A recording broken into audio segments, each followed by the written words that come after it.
la pantalla o mi pantalla y ven cómo avanza las diapositivas.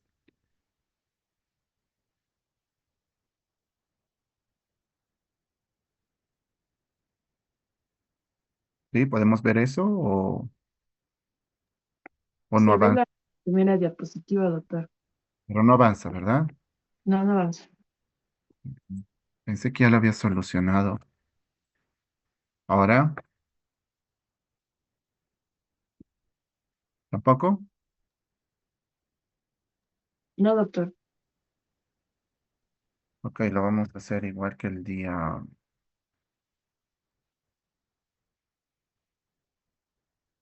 Ok, entonces. mm,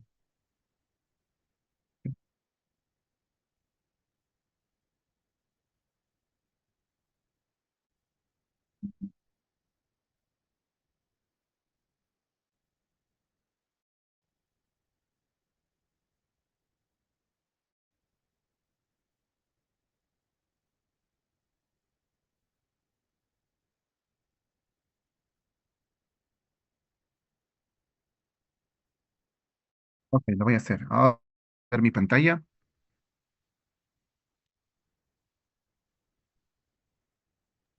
Sí, doctor, se ve. Ok,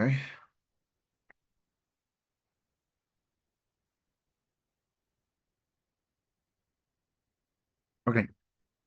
Bueno, en esta clase, los que están rotando conmigo y los otros, pues tomen mucha atención. Es un que puede estar afectado desde el punto de vista numérico y también funcional.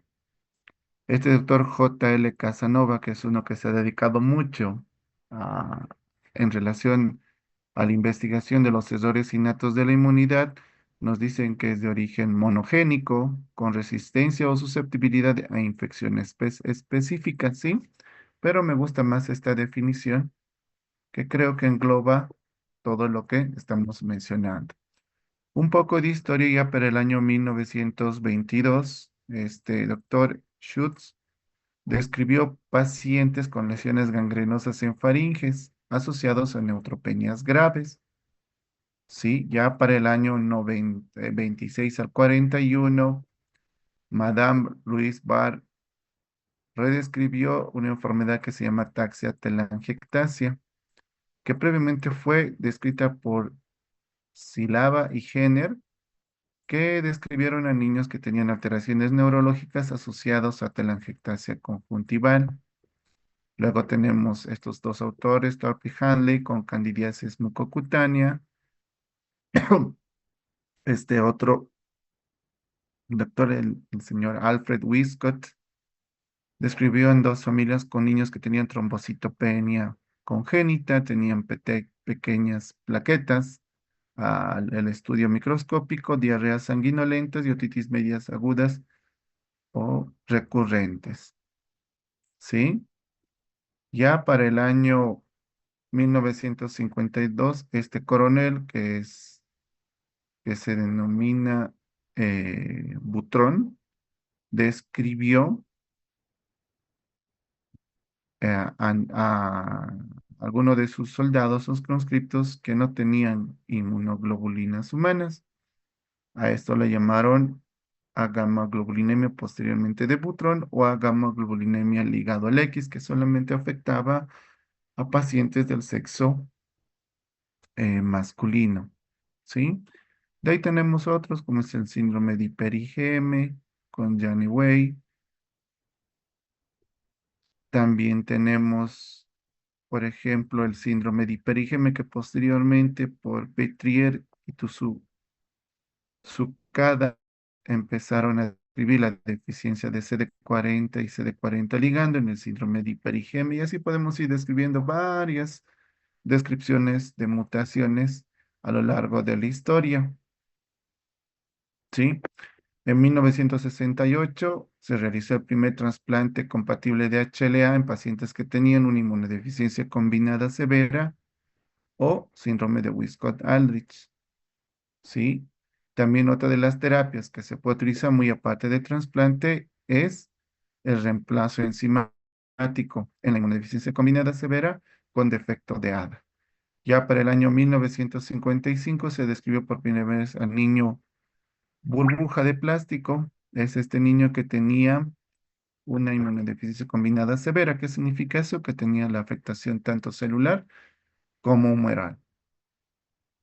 ¿Sí? Acá podemos ver a ese niño en Estados Unidos que tenía esa inmunodeficiencia humoral y celular, cómo lo tenían aislado de su medio ambiente, estudiaba en una burbuja de plástico, se enamoraba, escuchaba. Bueno, hay muchas más fotografías, pero no lo puedo compartir, pero espero que se pueda ver en la pantalla. Incluso se hizo una película que lo protagonizó este actor que se llama John Travolta, ¿sí?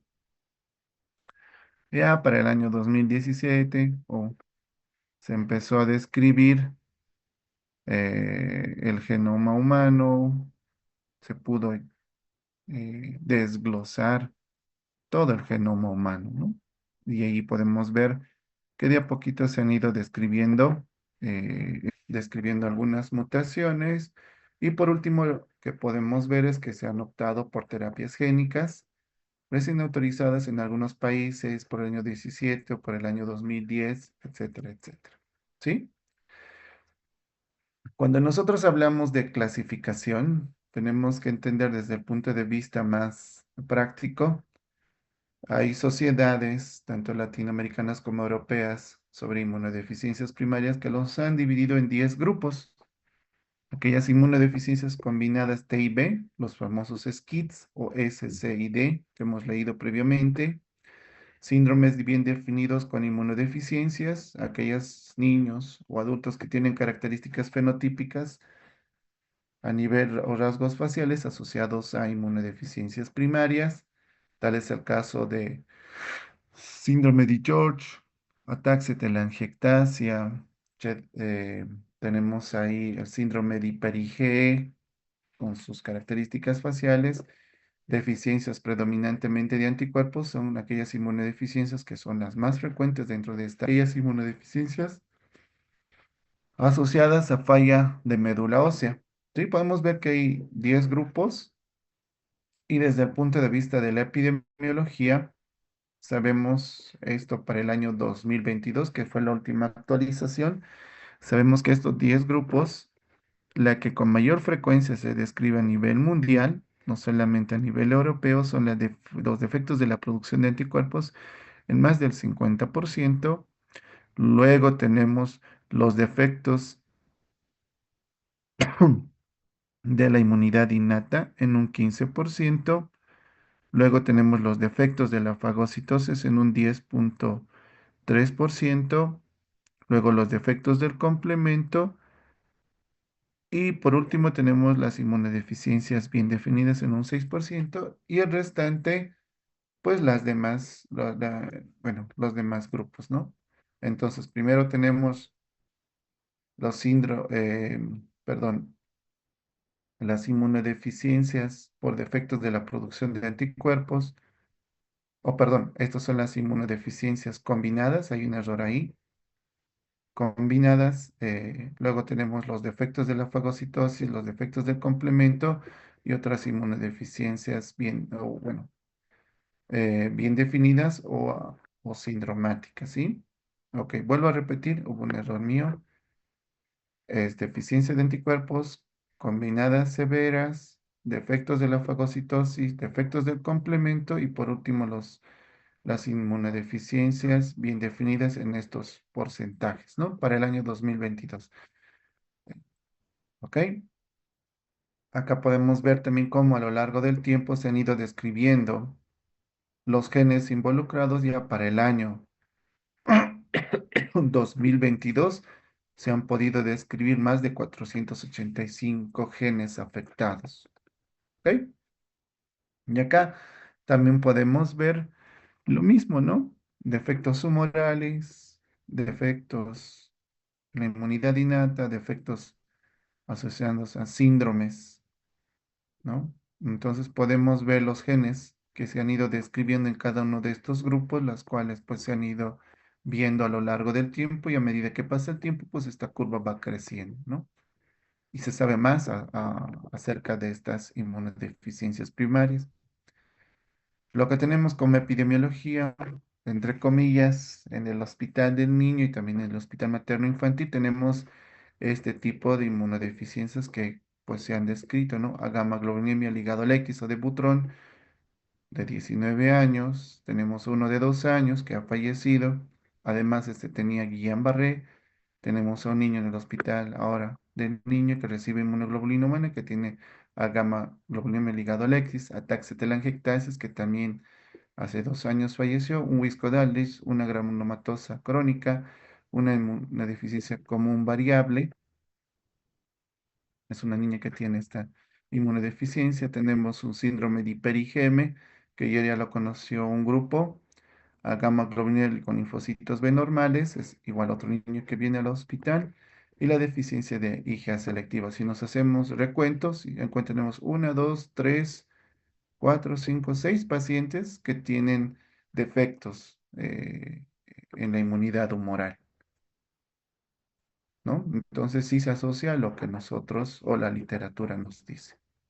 Ahora, ¿qué manifestaciones clínicas pueden tener? Las características principales es que pueden producir infecciones graves, recurrentes, crónicas, uso prolongado de antibióticos.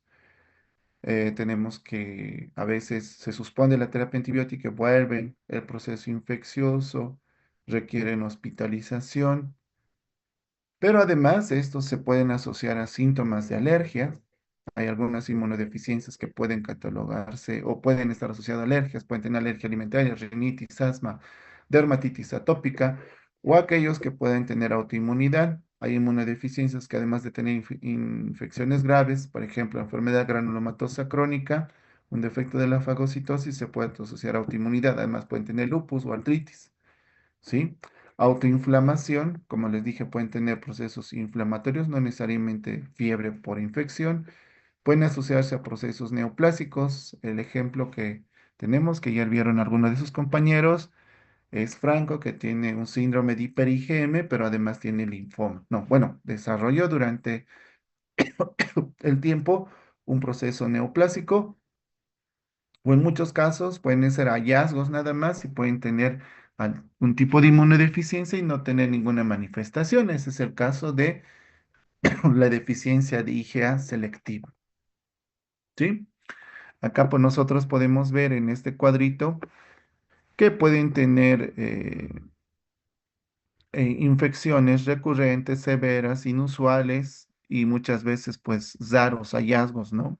Por ejemplo, tenemos inmunodeficiencia común variable, granulomatoso o en la enfermedad de DiGeorge completa o el SCID, pero hay otro tipo de pacientes que muy aparte de tener infecciones, pueden estar asociadas a citopenias autoinmunes, a linfoproliferación, aquellos pacientes que empiezan a tener adenopatías, hepatosplenomegalia, eh, eczema, eritrodermia, endocrinopatías, enteropatías, autoinmunidad desde el punto de vista sistémico, vasculitis, como son estas enfermedades, el IPEX o los ALPS o RALS o deficiencia o tregopatías, etcétera. ¿Sí? Nosotros podemos ver acá, en este lado, que esto no va a ingresar por si acaso a su examen, simplemente es para su conocimiento. ¿Sí? Ahora, ¿qué tan frecuente es desde el punto de vista de la edad de presentación? ¿Es más frecuente en niños? Sí. A cualquier edad, sí, pero se ha visto que más del 55% de los casos de inmunodeficiencias primarias se han descrito en infancia, que quiere decir en menores de 5 años. Tenemos acá el prototipo, por ejemplo, el SCID, que es una inmunodeficiencia combinada severa, donde se afecta tanto el sistema humoral y celular, que éstas se pueden manifestar desde el nacimiento. O en la edad adulta, la más común es la inmunodeficiencia común variable o variable común, que pues es más frecuente en adultos, casi en un 87% del total que se pueda describir en adultos. Ahora, ¿qué nos hace sospechar de que esta puede tener algún tipo de inmunodeficiencia primaria o error innato de la inmunidad, las infecciones. Vemos nosotros la recurrencia, la severidad y la cronicidad, y en algunos casos pueden producir algún tipo de alteración a nivel, por ejemplo, del árbol bronquial con la aparición de bronquiectasias, o en algunos casos de otitis media aguda o sinusitis agudas o neumonías recurrentes, como es la respuesta, o en la inmunodeficiencia, como es la respuesta a antígenos polisacáridos. En muchos casos requieren hospitalización. El agente etiológico pues nos puede orientar también a algún tipo de inmunodeficiencia primaria. No es común ver que desarrollen algunas micobacterias o aspergillus o enterovirus, como es en el caso de inmunodeficiencias humorales, o cuando se trata de bacterias y hongos, como es la enfermedad granulomatosa crónica, o si tenemos el combo completo, como digo algunas veces, cuando están susceptibles a virus y hongos y bacterias, como es la inmunodeficiencia combinada severas, como dije, que estén afectados tanto la inmunidad humoral como celular, o micobacterias atípicas o la infección por salmonela, que puede tener un defecto del receptor de interleucina 12 o interferón gamma, ¿sí? Otra de sus características es que estos a veces no mejoran pese al tratamiento, tienen mala respuesta a agentes antimicrobianos o tienen poca mejoría o recaída cuando se suspenden. En algunos casos pueden tener reacciones adversas a vacunas, especialmente aquellos que se vacunan contra agentes vivos atenuados. Por ejemplo, la aplicación de la BCG, que puede producir una tuberculosis en la enfermedad granulomatosa crónica o en la inmunodeficiencia combinada severa o defectos del eje de interleucina 12 interferón gamma. ¿Sí? Otras características es el patrón familiar, el antecedente de muertes tempranas en infancia sin causa, alteración del peso y la talla o falla de Medro, como le llaman, la presencia o no de tejido linfoide, por ejemplo, en las amígdalas, que si nosotros vemos en niños que se enferman mucho y buscamos y no tienen adenopatías, puede ser que tengan algún proceso infeccioso a nivel cutáneo o las amígdalas, pues estamos hablando de una enfermedad probablemente a gamma globulinemia de Butrón, o la ausencia del timo, como es en la inmunodeficiencia combinada severa o el síndrome de DiGeorge, o fenotipos clínicos, ¿no? Como les había mencionado, tenemos ahí la implantación baja de orejas, defectos cardíacos, como es el síndrome de DiGeorge, o una afasia tosca, por ejemplo, el síndrome de Hiper-IgE, o ya les comentaba a sus compañeros, aquellos niños que tienen cabellos plateados, como es Grisella o Higashi, o ataxia telangiectasia con la presencia de esas telangiectasias a nivel ocular o al pabellón auricular. ¿Sí? O pueden estar asociados a autoinmunidad, ya sea anemia hemolítica autoinmune, púrpura trombocitopénica inmune, vitiligo, lupus eritematoso sistémico o anemia perniciosa, etcétera, etcétera. ¿Sí? O asociarse a procesos neoplásicos, el más frecuente, pues linfoma, como hemos visto ayer con sus compañeros, con el niño que tiene un síndrome de hiperigemia. Ahora, ¿hay algunas inmunodeficiencias primarias que no tengan infecciones? Pues sí, hay este grupo que les había mencionado que son los síndromes autoinflamatorios, que por ejemplo pueden tener fiebre, tienen artritis, tienen algún tipo de lesión o rash a nivel de la piel, pueden asociado a enfermedad inflamatoria intestinal, angioedema y es de origen hereditario. Sí, sí. Entonces no solamente son infecciones dentro de esta clasificación. En los adultos, muy aparte de tener algún tipo de infecciones, suelen presentarse con manifestaciones autoinmunes, pueden tener esplenomegalia o adenopatías, y como les dije, pues la más frecuente asociado a algún tipo de infecciones recurrentes, más algún tipo de enfermedad autoinmune, estamos hablando de la o la inmunodeficiencia como un variable o variable común, que es la más frecuente en los adultos. ¿Sí? Ahora, ¿cómo hacemos la evaluación? Perdón, aquí hay un error de dedo. La, eva- la evaluación del abordaje que se hace de los pacientes que tienen algún error innato de la inmunidad, primero vemos la historia clínica, el examen físico, examen desde laboratorio y gabinete, y por último tenemos el diagnóstico genético. ¿Sí? Cuando nosotros evaluamos el sistema inmunológico desde el punto de vista laboratorial, tenemos que ver dos cosas, el número y la función. Lo que les decía ayer a sus compañeros, debemos valorar desde el punto de vista cuantitativo si todo está dentro de la normalidad numéricamente, pero también tenemos que ver si ese valor numérico o la presencia de estos, por ejemplo, los NKs, un tipo de deficiencia que solamente afecta a los NKs. Yo le pido su poblaciones de linfocitos y nos salen que están dentro de la normalidad, pero decimos, pero no, pues este niño o este paciente se anda formando mucho por ejemplo, virus y virus atípicos no frecuentes. Entonces yo valoro si estos NKs funcionan y para eso también hay estudios, por ejemplo, de citotoxicidad. Entonces veo si funcionan o no funcionan, ¿sí? Entonces no solamente valoro números, también la funcionalidad. En cuanto a la historia clínica, yo veo antecedentes de vacunación, especialmente de la aplicación de la BCG. Vemos o preguntamos si el cordón umbilical se cayó antes de los 7 días, exagerando 14 días, porque hay niños, por ejemplo, de LAT, deficiencia de adhesión leucocitaria, que la caída del cordón se hace a veces después de un mes o 2 meses, o tienen infecciones a nivel del cordón umbilical, a eso se denomina onkologitis, o hay poca ganancia de peso, la falla de Medro. El lugar de origen también es bien importante porque puede haber endogamia y consanguinidad que, por ejemplo, se hayan casado entre parientes, entre primos y vivan en zonas pues con endogamia. ¿Qué significa eso? Que viven en poblaciones muy cerradas, que a veces pueden tener 300 o 400 habitantes y pues se estén casando entre primos, hermanos, y eso puede conllevar a mutaciones genéticas y por lo tanto conllevar algún tipo de inmunodeficiencia primaria. Ejemplo, tenemos en nuestro país los menonitas o las diversas, los estados plurinacionales, ¿no? Que tenemos a nivel del oriente, que muchos de estos niños sí pueden tener algún tipo de inmunodeficiencia primaria. Creo que el año pasado me hablaron desde Santa Cruz por un niño que vino de una comunidad muy aislada, que tenía probablemente una enfermedad ¿qué se llama esto? Ruiz-Maldonado, que tiene mucha susceptibilidad a infección por virus de Epstein-Barr, y pues lamentablemente este niño desarrolló también un linfoma.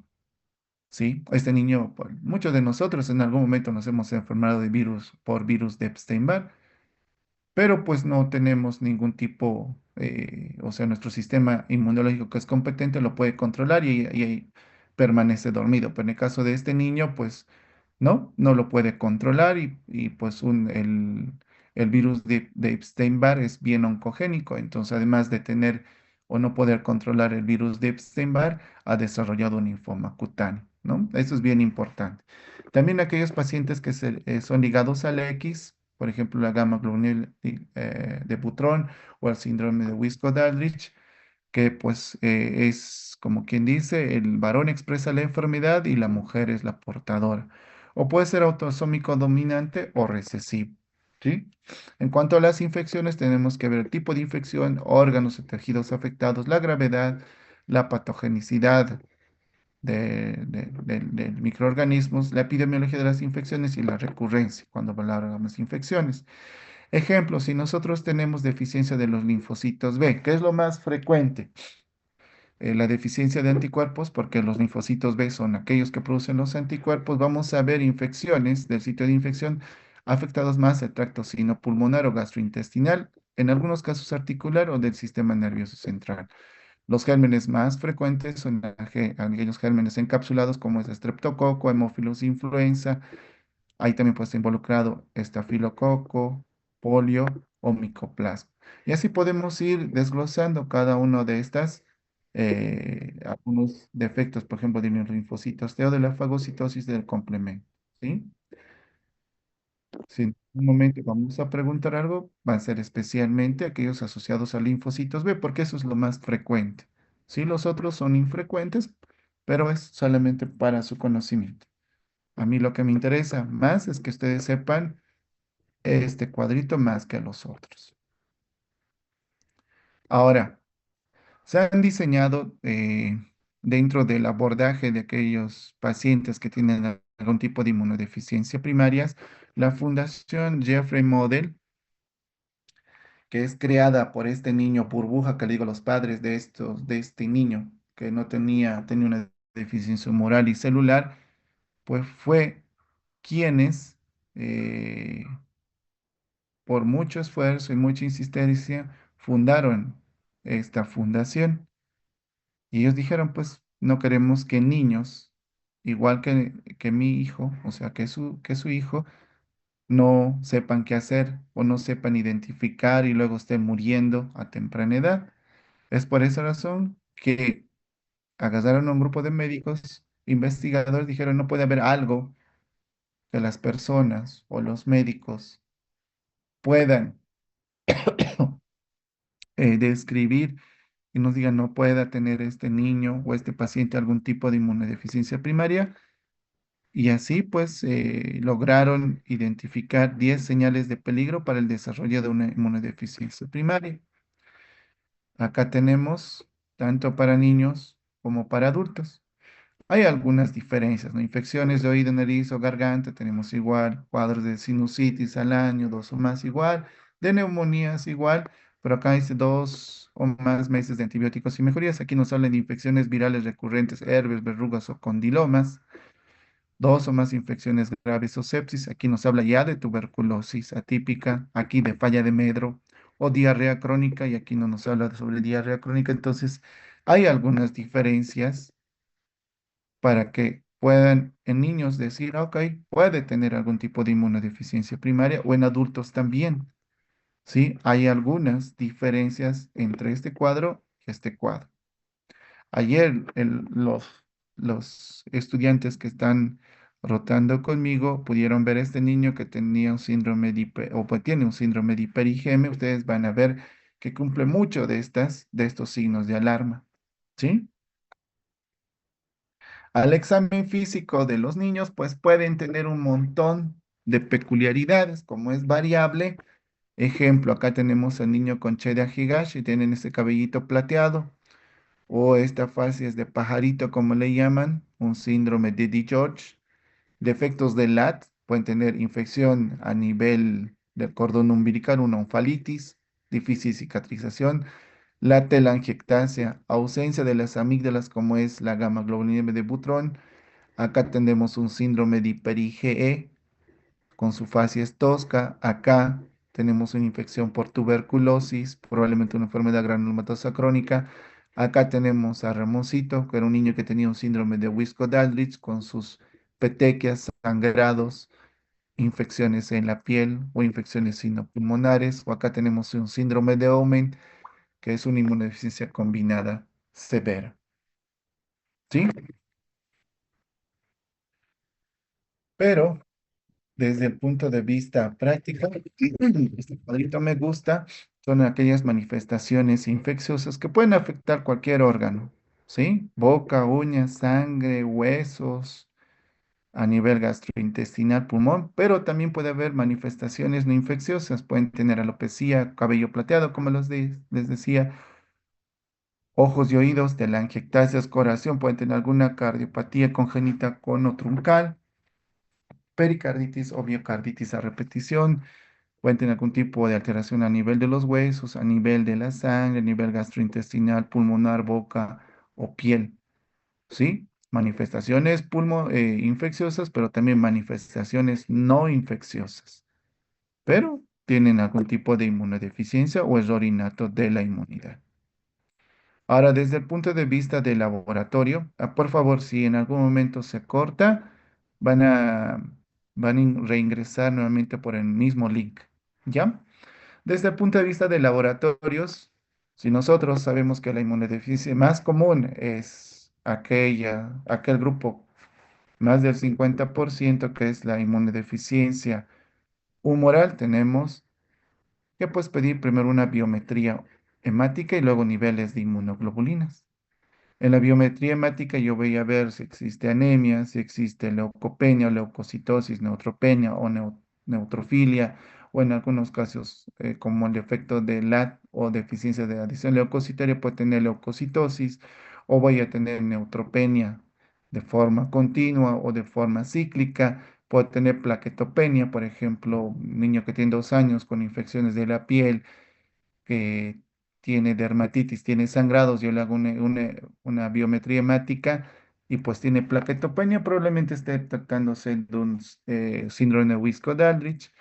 Tenemos niveles de inmunoglobulinas que en algunos casos pueden estar bajos, todos, IgG, IgA, IgM, Ig bajos o ausentes, como es la gamma globulinemia de butrono ligado al X, o en el caso del niño de ayer que han visto algunos de sus compañeros, solamente la IgM elevado y los otros bajos o ausentes, o en el caso de un síndrome de hiper-IgE, que la Ig es la única que está elevado en 2000, 3000 y las otras no.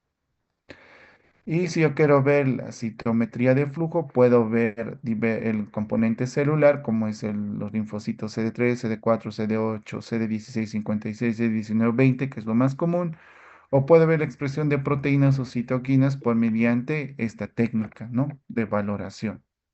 También desde el punto de vista laboratorial puede ver la proliferación de linfocitos T, viendo la funcionalidad, pruebas de hipersensibilidad retardada cutánea como es para cándida, histidina o el PPD, determinación de anticuerpos específicos, por ejemplo, para la aplicación de la vacuna de neumococo, difteria o tétanos, y ahí hacemos un pre y post test midiendo los niveles de anticuerpos frente a determinados de serotipos, por ejemplo, de neumococo o tétanos, o vemos la citotoxicidad, lo que les había mencionado previamente, ¿no? Valorando la funcionalidad de los NKs o los CD8.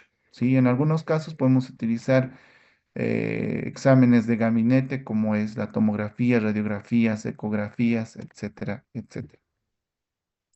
Acá, por ejemplo, tenemos una citometría de flujo donde podemos ver el DHR de hidrorrodamina, que ese es el diagnóstico para una enfermedad granulomatosa crónica, y podemos ver que el índice de oxidación de este niño es 1.2.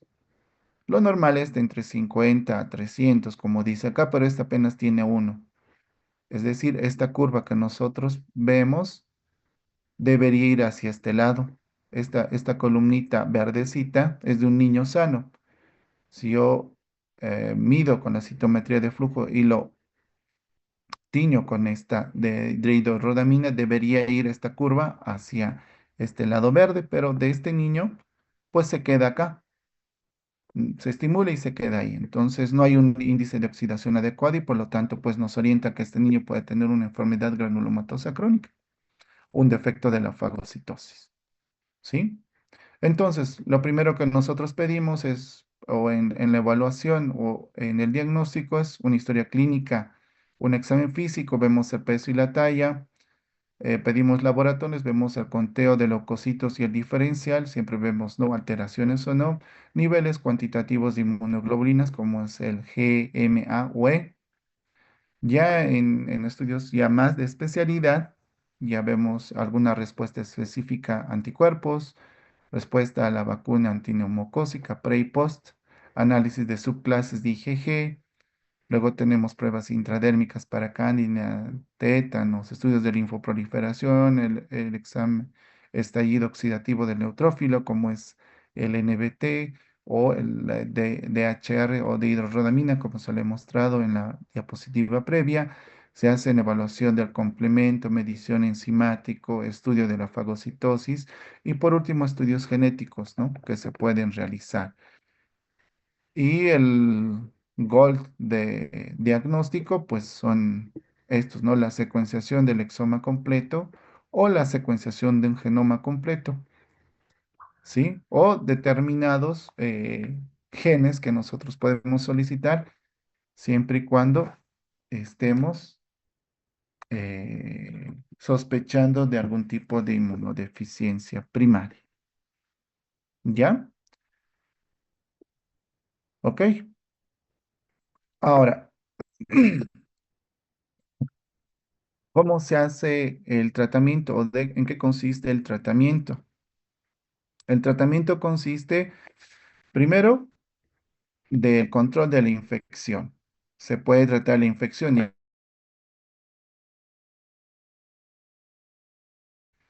no hay problema. Ok, en cuanto al tratamiento, eh, ¿no? Ahora sí. En cuanto al tratamiento, lo primero es controlar el proceso infeccioso, ya sea de origen bacteriano, ya sea de origen micótico, ya sea de origen viral. Después, dependiendo también del tipo de inmunodeficiencia, yo puedo dejar un tratamiento profiláctico, ya sea también para hongos, bacterias o virus, ¿sí? A determinadas dosis que ya están establecidas. Después, como ustedes saben, más del 50% puede asociarse a algún tipo de deficiencia humoral. Entonces, el 50% pues será una terapia de reemplazo con inmunoglobulina humana, ¿sí? Ya sea por vía endovenosa que hay en nuestro medio o por vía subcutánea, que aún no hay en nuestro medio, pero en otros países sí se aplica, ¿ya? Desde el punto de vista curativo, tenemos dos opciones: el trasplante de células madre pluripotenciales hematopoyéticas, ejemplo, un esquito, una inmunodeficiencia combinada severa, un Wisco-Dandridge, una enfermedad granulomatosa crónica, que son las que se pueden trasplantar, o la terapia génica, manipulación genética de esos genes que están alterados, pues se puede también tratar y curar, ¿no? O si existen asociados a autoinmunidad o procesos neoplásicos, pues utilizaré algún tipo de inmunomodulación o inmunosupresores, como cualquier enfermedad autoinmune. Ejemplo, la enfermedad granulomatosa crónica en muchos casos suelen tener autoinmunidad, asociadas a veces a artritis idiopática juvenil, entonces tienen que darle corticoides, tienen que darle algún inmunosupresor como es metotrexate, utilizar en algunos casos incluso monoclonales como es tocilizumab, infliximab o adalimumab, así como, así como autoinmunidad, pero también viendo, ¿no?, que tiene algún tipo de inmunodeficiencia. O si se asocia a algún proceso neoplásico, ejemplo, el niño que han visto ayer tiene un síndrome de hiper-IgM, nosotros le damos terapia sustitutiva con inmunoglobulina humana, pero además le están dando quimioterapia por su linfoma. Es algo paradójico, pero así se trata. ¿Ok? Ahora, ¿cómo es el tratamiento sustitutiva con inmunoglobulina humana? La dosis oscila entre 400 a 800 miligramos kilogramo dosis. Esto, ¿cuál es el objetivo? Disminuir las infecciones recurrentes, que los niveles de inmunoglobulina G que se puedan medir sean entre 800 miligramos decilitro o mayores, o que estén libres de infección. Y esto se puede aplicar cada 21 días o cada 28 días. Se puede aplicar por vía intravenosa de forma mensual o cada 21 a 28 días. Hay concentraciones entre el 5 al 10%. El que tenemos en nuestro país es el del 5%, o se puede aplicar por vía subcutánea a estas concentraciones 16,6 o 20% de forma semanal o quincenal. Y en algunos casos, y esto está todavía en investigación, de aplicación enteral. O sea, se les coloca una sonda nasogástrica, se les puede colocar a nivel enteral. Y el tratamiento, simplemente acá, la terapia génica o farmacológica, solamente para su conocimiento a lo largo del tiempo. Y acá les voy a mostrar el caso que ayer les mostré a, a sus compañeros de un niño que tenía, cuando yo lo he conocido, 8 meses de edad, tenía infecciones de piel recurrentes, referido del Hospital Los Finos, antecedentes familiares, tenía tres dentro de los tíos, abuelos maternos, que eran cinco, seis de estos, o seis de estos hermanos, tres eran mujeres y tres eran varones. Y los tres varones fallecieron antes de los 2 años de edad. Los bisabuelos, o sea, de esta familia, tenían el mismo apellido por el lado materno, ¿sí? ¿Qué antecedentes tenía? Otitis media aguda supurativa a los 2 meses de edad, y a los 4 meses de edad ya tenía una neumonía internado y tenía tratamiento antibiótico, ¿no? El esquema de vacunación completa y el producto de parto. Entonces, infecciones de piel recurrente, así es como vino este niño. Se le realizó estudios de laboratorio, ¿sí? Tenía una biometría hemática normal, que eso es lo que le hemos pedido, pero tenía IgG, IgM, IgA bajos o ausentes, no tenían. Y le hemos medido linfocitos B y tenían bajos. 0,1%, o sea, 0,1%, o sea, no existía. Entonces, el diagnóstico que tiene este niño es una gamma globulina ligado al X, probablemente butrón. Y el plan de tratamiento es inmunoglobulina humana, dosis sustitutiva de forma mensual. Este niño ya tiene 1 año y 5 meses y viene cada mes al hospital. Otro niño tiene 5 años y 4 meses. Cuando lo hemos conocido, tenía desde los 3 años presencia de abscesos submandibulares, además de que tenía, muy aparte de sus abscesos, rinorrea, estornudo, congestión nasal, prurito, ronca, accesos de tos de forma frecuente y tenía eczema en la piel. ¿Algún antecedente familiar de importancia? Ninguno. Estuvo hospitalizado a los 9 meses por neumonía en terapia intensiva. Tenía sinusitis aguda a partir de los 3 años de edad. Tenía un absceso alveolar en región mandibular y otro más en junio del 2022. Y cultivaron, dentro de los cultivos había estafilococo aureus, ¿no? El esquema de vacunación completo, producto de la segunda gestación, tenía hipertrofia de cornetes, al examen físico, en cavidad oral tenía placas blanquecinas, algo que me he olvidado mencionar es que este niño tenía lesiones en la boca, tenía un forúnculo a nivel de la piel cabelluda, tenía lesiones eczematosas y descamativas en región peribucal, pliegues de antebrazo y tenía cicatrices de cirugías previas a nivel submandibular, tanto derecho como izquierdo, ¿no? Entonces se le pidieron niveles de inmunoglobulinas igual, estaban bajos, excepto la IG que estaba elevado, las subclases igual estaban bajas, tenía HIV negativo y tenía subpoblaciones de linfocitos con CD20 y CD19 normales, ¿no? Y se le ha pedido IG específica para algunos alergenos y pues salió positivo para ácaros, es ácaros de polvo, perro y gato presentes. Entonces, este niño tiene hipogamaglobulinemia con linfocitos B normales, tiene rinitis alérgica y dermatitis atópica, ¿sí? Aquí podemos ver la asociación de una inmunodeficiencia primaria asociado a un proceso alérgico, ¿sí? Tanto de rinitis como dermatitis, así como se los he descrito. El plan gamma globulina humana y el tratamiento sintomático para su rinitis o su dermatitis, ¿ya? Y este es otro niño que tiene el síndrome de Wisk-Kodakis. Yo lo he conocido a sus 9 años de edad. Tiene trombocitopenia, tiene dermatitis, infecciones de la piel a repetición. Así es como vino ese niño, cuando yo lo conocí. Tiene un medio hermano que tiene el diagnóstico de una púrpura trombocitopénica inmune de 16 años. Tiene la misma sintomatología del niño. Tiene una hermana de 9 años que es sana. Y no existe consanguinidad ni endogamia en su familia. Aparte, dentro de los antecedentes patológicos, desde los 6 meses tenía gastroenteritis aguda, muchas veces internado. Fue diagnosticado a los 6 meses de una púrpura trombocitopénica, fue tratado con corticoide, pero no ha habido mejoría, tiene eczemas. Entre los 3 años y 8 meses fue internado por sangrado y también a los 9 años fue internado acá en el Hospital Materno Infantil. Tenía lesiones eczematosas y desgamativas de manera generalizada, piezas dentarias en mal estado de conservación y tenía moretones de manera diseminada, o sea, tenía muchos hematomas. Tenía plaquetopenia menos de 10.000, tenía una IgG normal, una IgM en el límite, IgA normal, una IG elevada. Tiene subclases normales y linfocitos B normales, ¿no?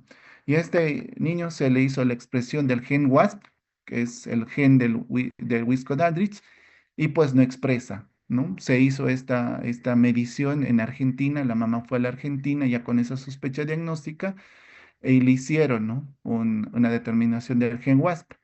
Lo tiene la mamá, lo tiene el hermano o los dos hermanos y la hermana no. Entonces acá la conclusión que sacamos que es una inmunodeficiencia ligado al X. La madre es portadora y los hijos son los que expresan la enfermedad. De igual forma, inmunoglobulina buena, tratamiento sintomático y profilaxis antibiótica. Entonces, las infecciones o las IDPs o inmunodeficiencias primarias o errores innatos de la inmunidad se caracterizan porque tienen infecciones graves, recurrentes, de evolución inusual o gérmenes atípicos. Pueden ser manifestación pivote de un error innato de la inmunidad. La historia clínica y la exploración física son claves para el inicio del abordaje y la sospecha diagnóstica. La biometría hemática y niveles séricos de inmunoglobulina son fundamentales para el abordaje del laboratorio. La citometría de flujo es una herramienta fundamental para el diagnóstico de las inmunodeficiencias primarias, sí, pero ante la posibilidad de casos nuevos, complejos, atípicos, se debe continuar con el estudio genético, o sea, es lo más importante para tener una certeza diagnóstica y por lo tanto hacer un diagnóstico temprano y ver si es que tiene o no tratamiento curativo, ya sea con trasplante o terapia génica, ¿sí? Ustedes pueden ingresar a estas páginas si gustan y van a encontrar bastante información para atención primaria en relación a epidemiología, a cartillas, recomendaciones para padres que tienen algún tipo de hijos que tienen algún déficit o en adultos, ¿no? Bueno, esto sería la clase para el día de hoy. El día de mañana vamos a continuar acerca de inmunodeficiencias secundarias, que ese es el diagnóstico diferencial de esto. Pues si tienen alguna pregunta o consulta, pues estoy presto a sus preguntas. ¿Sí?